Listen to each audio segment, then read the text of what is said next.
بسم اللہ الرحمن الرحیم۔ السلام علیکم۔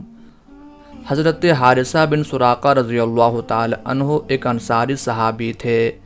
سیرت نگاروں نے ان کا تذکرہ غزوہ بدر کے شہداء میں کیا ہے۔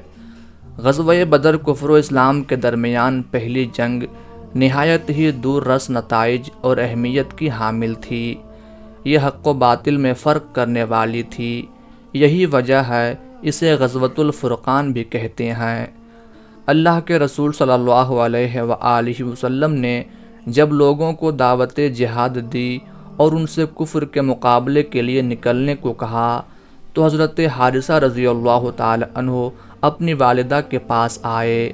ان کی والدہ بوڑھی ہو چکی تھیں، خاوند پہلے ہی فوت ہو چکا تھا۔ بڑھاپے کا واحد سہارا حارثہ رضی اللہ تعالی عنہ تھے، جن سے شدید محبت تھی۔ یوں تو تمام مائیں اپنی اولاد سے بڑی محبت اور پیار کرتی ہیں، مگر اکلوتی اولاد کی وجہ سے ان کی محبت ضرب المثل تھی۔ بیٹے کی معمولی تکلیف پر تڑپ اٹھتیں، سردی کے موسم میں ذرا سی سردی پر پریشان ہو جاتیں کہ کہیں میرے بیٹے کو سردی نہ لگ جائے۔ گرمی کے موسم میں یہ پریشانی لاحق ہوتی کہ کہیں میرے بیٹے کو لو نہ لگ جائے۔ اور آج بیٹا اپنی والدہ کے روبرو کھڑا تھا۔ ماں نے بیٹے کی طرف دیکھتے ہوئے کہا، بیٹے اب تم بڑے ہو چکے ہو، میری ایک ہی خواہش ہے کہ اب تمہاری شادی کر دوں، تمہاری اولاد ہو، میں ان سے دل بہلاؤں، ان سے کھیلوں۔ اور بیٹا کہہ رہا ہے، اماں جان آپ کو معلوم ہی ہوگا کہ اللہ کے رسول صلی اللہ علیہ وآلہ وسلم نے جہاد کا اعلان کیا ہے، میں بھی لوگوں کے ساتھ جہاد کے لیے جانا چاہتا ہوں، آپ کی اجازت لینے کے لیے حاضر ہوا ہوں، اماں جان مجھے خوشی خوشی اجازت عطا فرمائیں۔ والدہ کہنے لگی، بیٹے مجھ سے تمہاری جدائی برداشت نہ ہو پائے گی، تم میرے پاس ہی رہو۔ ادھر حارثہ رضی اللہ تعالی عنہ اپنی والدہ سے بار بار اجازت کے لیے اصرار کر رہے ہیں، ماں کے ہاتھ چوم رہے ہیں، سر چوم رہے ہیں، کہتے ہیں اماں جان خوشی سے اجازت دیں۔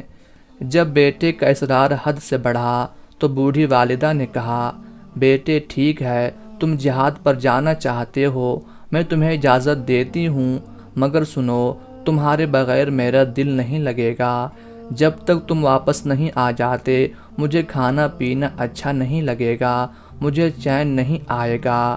پھر والدہ اٹھی، اپنے بیٹے کو اپنے ہاتھ سے کپڑے پہنائے، تلوار اس کے گلے میں لٹکائی، پھر بیٹے کی پیشانی پر بوسہ دیا اور انہیں میدان جہاد کی جانب روانہ کر دیا۔ جب مسلمان بدر کے مقام پر پہنچے تو کنویں کے پاس پڑاؤ ڈالا۔ ادھر قریش بھی اپنے لاؤ لشکر کے ساتھ وارد ہوئے اور پھر یوم الفرقان آ گیا، حق اور باطل کے درمیان فیصلے کا دن۔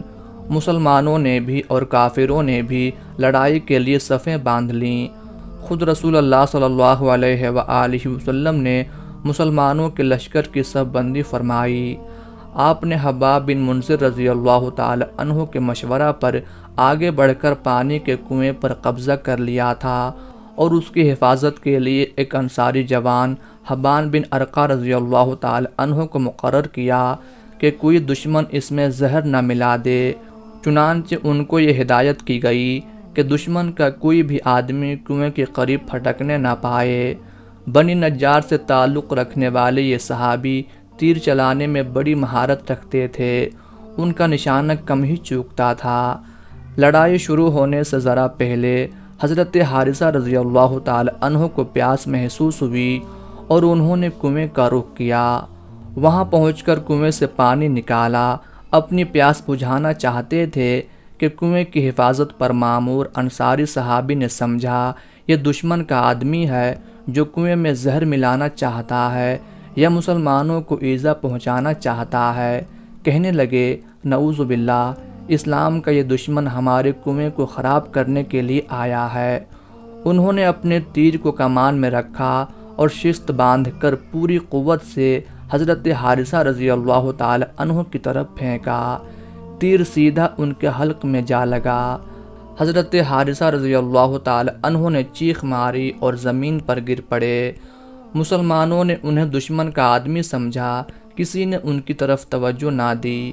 حارثہ رضی اللہ تعالی عنہ نے تیر نکالنے کی کوشش کی، مگر ان کی اجل آ چکی تھی، شہرک کٹ چکی تھی، خون کا فوارہ بہہ رہا تھا، اور اسی حالت میں وہ اپنے رب کے پاس چلے گئے۔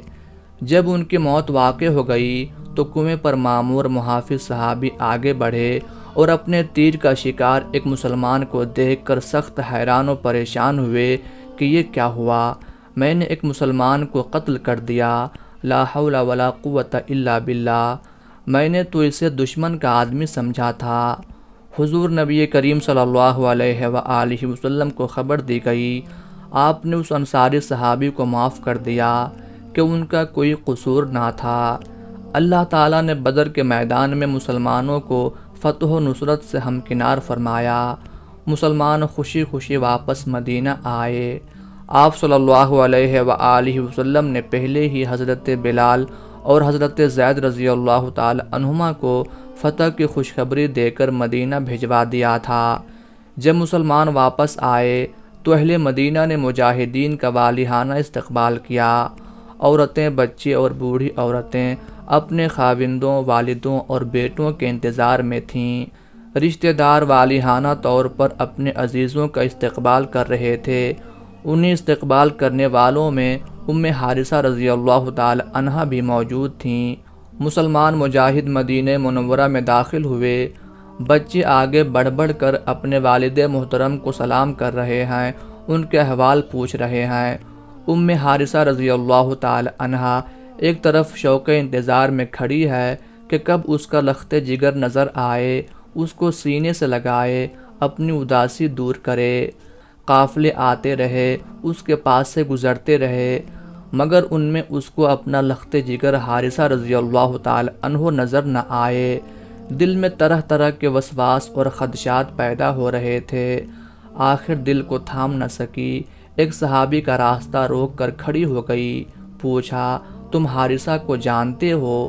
انہوں نے کہا، ہاں جانتا ہوں، مگر تمہارا حارثہ رضی اللہ تعالی عنہ سے کیا تعلق؟ کہنے لگی، میں اس کی والدہ ہوں، میں حارثہ ہوں۔ صحابی نے کہا، تو پھر اپنے بیٹے پر صبر کرو، تمہارا بیٹا قتل ہو گیا ہے۔ حارثہ رضی اللہ تعالی عنہا نے جب خبر سنی، شہید کا مقام و مرتبہ یاد آ گیا۔ میں شہید کی ماں، میرا بیٹا جنتی، اللہ اکبر، یہ مقام اور مرتبہ، میرا بیٹا میری سفارش کرے گا۔ بے اختیار کہنے لگی، میرا بیٹا شہید ہے، مگر میں تو اس کو شہید نہیں سمجھتا۔ صحابی نے جواب دیا۔ پوچھا، کیوں؟ کیا اس کو کافروں نے قتل نہیں کیا؟ کہا، نہیں۔ پوچھا، کیا وہ مسلمانوں اور کافروں کے درمیان لڑائی کے دوران قتل نہیں ہوا؟ کہا، نہیں۔ کیا کہا، میرا بیٹا اپنے دین کا، اسلام کا دفاع کرتے ہوئے شہید نہیں ہوا؟ میرا بیٹا کیسے قتل ہوا؟ میرا بیٹا حارثہ کدھر ہے؟ وہ غم و مصیبت میں مبتلا سوال پر سوال کیے جا رہی تھی۔ صحابی نے کہا کہ دراصل تمہارا بیٹا معرکہ شروع ہونے سے پہلے ہی قتل ہو گیا تھا، اور اس کو قتل کرنے والا بھی مسلمان ہے۔ تمہارے بیٹے نے معرکہ میں کوئی حصہ نہیں لیا۔ اماں نے کہا کہ تمہارا مطلب یہ ہے کہ میرا بیٹا شہید نہیں ہے؟ صحابی نے کہا، وہ شہید تو نہیں، مگر ہو سکتا ہے کہ اللہ تعالیٰ اپنے فضل و کرم سے اسے جنت نصیب کر دے۔ اس بوڑھی اماں نے جب سارا قصہ سنا تو مضطرب اور بے چین ہو کر کہنے لگی کہ کائنات کے امام حضرت محمد رسول اللہ صلی اللہ علیہ وآلہ وسلم کہاں ہیں؟ صحابی نے کہا کہ وہ دیکھو، اللہ کے رسول تشریف لا رہے ہیں۔ وہ دوڑتی ہوئی آگے بڑھی، آنکھوں سے آنسو جاری، غم و الم کا پہاڑ آ پڑا کہ جوان اکلوتا بیٹا شہید نہیں ہوا۔ مشفق اعظم صلی اللہ علیہ وآلہ وسلم نے دیکھا کہ ایک خاتون آ رہی ہے، رک گئے۔ اماں پاس آئی تو پوچھا، کون؟ کہا، حارثہ۔ فرمایا، حارثہ کیا چاہتی ہو؟ عرض کیا، یا رسول اللہ، آپ کو خوب معلوم ہے کہ مجھے اپنے بیٹے حارثہ سے کتنی محبت تھی، سارا مدینہ میری محبت سے خوب واقف ہے۔ مجھے معلوم ہوا ہے کہ میرا بیٹا قتل ہو گیا ہے۔ یا رسول اللہ صلی اللہ علیہ وآلہ وسلم، مجھے بتائیے قتل کے بعد حارثہ کہاں ہے؟ میرا لخت جگر کہاں ہے؟ اگر وہ جنت میں ہے تو میں صبر و شکر کروں، اور اگر وہ جنت میں نہیں ہے تو پھر مجھے اجازت دیں میں اس کا نوحہ کروں، خوب روؤں، اتنا روؤں کہ اس سے پہلے اس کی مثال نہ ہو، حتیٰ کہ مجھے قرار آ جائے۔ اللہ کے رسول صلی اللہ علیہ وآلہ وسلم نے اس کی طرف دیکھ کر فرمایا، حارثہ کیا کہتی ہو؟ کہنے لگی، یا رسول اللہ، وہی جو آپ مجھ سے سن چکے ہیں۔ اگر جنتی ہے تو صبر و شکر کروں، اور جنتی نہیں تو کم از کم نوحہ تو کر لوں۔ کائنات کی سب سے مشفق شخصیت نے رحمت بھری نظروں سے دیکھا، ایک بوڑھی عورت اپنے بیٹے کے لیے تڑپ رہی ہے، پھر بھی صبر کا مظاہرہ کر رہی ہے۔ وہ اگر اس کے سامنے ہوتا تو اسے گلے سے لگاتی، اس کا منہ چومتی، اپنے سے کبھی جدا نہ ہونے دیتی۔ حارثہ رضی اللہ تعالی عنہا نہایت اضطراب کے عالم میں کھڑی نتیجے کا انتظار کر رہی ہے۔ نہ جانے آپ صلی اللہ علیہ وآلہ وسلم کیا فرماتے ہیں، قدموں میں لغزش ہے، حلق خشک ہو گیا ہے، چہرے پر آنسو ٹھہر گئے ہیں، حسرت بھری نظروں سے دیکھ رہی ہے کہ ابھی وہ زبان میں حرکت آنے والی ہے جس سے صرف سچ نکلتا ہے۔ نبی کریم صلی اللہ علیہ وآلہ وسلم نے جب اس عورت کی اپنے بیٹے سے محبت اور عجز و انکسار دیکھا تو فرمایا، حارثہ تمہیں کیا ہو گیا ہے؟ بیٹے کی محبت میں دیوانی ہو گئی ہو، تم ایک جنت کی بات کرتی ہو، اللہ رب العزت نے اس کو بہت ساری جنتوں کا مالک بنا دیا ہے، خوش ہو جاؤ، تمہارا بیٹا جنت الفردوس میں پہنچ گیا ہے۔ جنت میں سب سے اونچا مقام جنت الفردوس کا ہے۔ جب اس بوڑھی عورت نے خوشخبری سنی، سر عجز و انکسار سے جھک گیا، چہرے پر تازگی آ گئی اور آنسو رک گئے، چہرہ آسمان کی طرف اٹھایا اور کہا، اللہ اکبر، اللہ تیرا شکر ہے، میں شہید کی ماں بن گئی، میرے بیٹے کو جنت الفردوس کی خوشخبری مل گئی، میری خوش قسمتی کے کیا کہنے۔ نہ مال غنیمت مقصود، نہ دنیا کی ستائش اور نہ صلہ، یہاں تو اللہ تعالیٰ کی رضا، اس کی خوشنودی، اس کی چاہت اور اس کی محبت مطلوب ہے۔